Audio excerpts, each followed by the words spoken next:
On est parti. Nous avons primé cet article l'an dernier car il avait pour nous deux grands intérêts. Tout d'abord, il était sur un champ de recherche assez rarement traité, d'après nos lectures, par les enseignants-chercheurs des écoles de commerce et d'ingénieurs, à savoir le marketing B2B dans le domaine des services. La plupart des articles que nous lisons sont sur du marketing grand public, B2C, et beaucoup sur des produits assez classiques, de grande consommation, très rarement sur de la relation entre entreprises, et encore plus rarement sur du marketing des services, donc un vrai intérêt.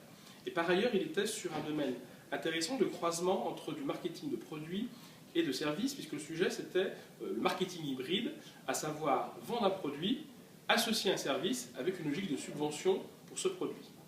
L'autre grande raison pour laquelle nous l'avons choisi, en dehors de l'intérêt de la recherche en elle-même, c'est qu'il était sur un sujet au cœur de l'actualité d'un secteur important dans le conseil, dans l'économie, à savoir les télécoms. Depuis bientôt 20 ans en France, les téléphones mobiles sont subventionnés par les opérateurs télécoms contre la prise d'un forfait.